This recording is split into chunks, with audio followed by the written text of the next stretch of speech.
तैयार होती है।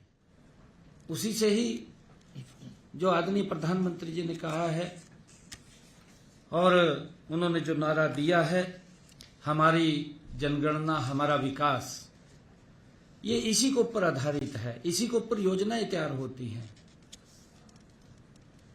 और साथियों, हम सब ये भी जानते हैं, चाहे नए स्कूल का निर्माण हो और चाहे अस्पतालों की स्थापना हो, सड़क बनाने की बात हो, बुनियादी ढांचे का विस्तार हो, या फिर गरीब और जरूरतमंदों के लिए योजनाओं का निर्माण हो, इन सभी का आधार सटीक जनगणना आंकड़े से ही होते हैं। इसको हम सब, क्योंकि ये बहुत ही महत्वपूर्ण, ये जनगणना का जो प्रारंभ हो रहा है, ये बहुत ही महत्वपूर्ण विषय है। और यदि आंकड़े सटीक होंगे, हम सब ये भी जानते हैं कि यदि आंकड़े सटीक होंगे तभी योजनाएं प्रभावी होंगी, न्याय संगत होंगी।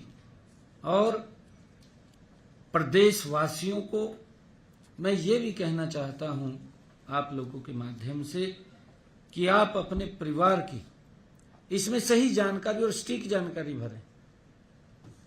सही जानकारी से ही प्रदेश की विकास की गति बनेगी। मुझे खुशी है कि इस बार की जनगणना को डिजिटल माध्यम से ये की जाएगी। जैसा अभी प्रेजेंटेशन के अंदर भी आप लोगों को बताया गया है, इससे यह अधिक पारदर्शी और नागरिक केंद्रित बनेगी, क्योंकि व्यक्ति ने स्वयं अपनी मोबाइल से भी वो अपनी जानकारी दे सकता है।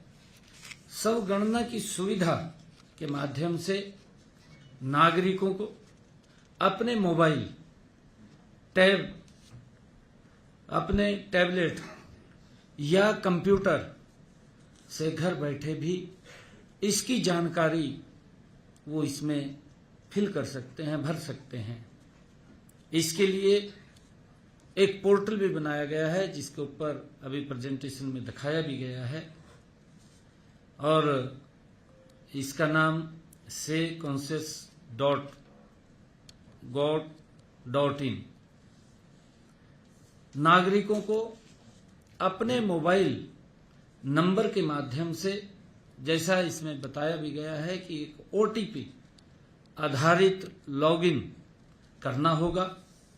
इसके बाद अपने राज्य, जिले और स्थानीय विवरण का चयन कर डिजिटल मानचित्र पर अपने घर को चिन्हित करना होगा, और फिर अपने परिवार तथा आवास से संबंधित जानकारी इस पोर्टल के ऊपर भरनी होगी।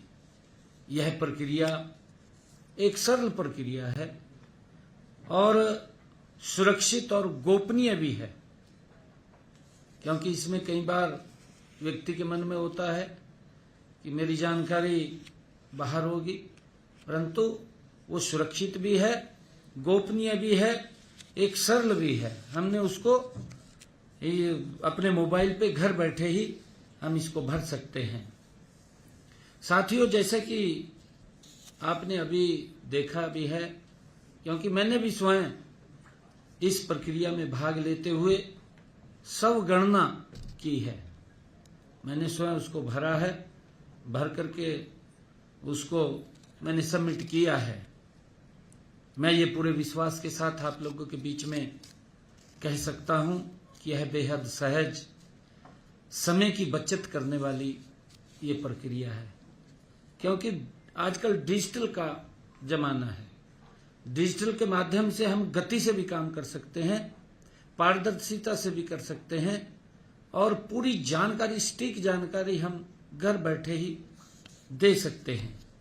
मैं हरियाणा के प्रत्येक नागरिक से ये आग्रह भी करता हूं कि इस सुविधा का अधिक से अधिक उपयोग करें और अपने समय अनुसार घर बैठे अपनी जानकारी इसमें दर्ज कराएं। मैं यह भी कहना चाहूँगा कि जनगणना के दौरान एकत्रित की गई सभी जानकारी पूरी तरह गोपनीय होती है।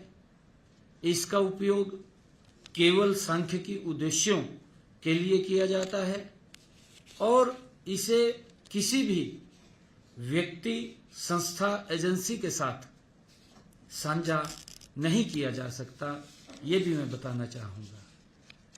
नागरिकों की निजता और विश्वास हमारे लिए सर्वोच्च प्राथमिकता है।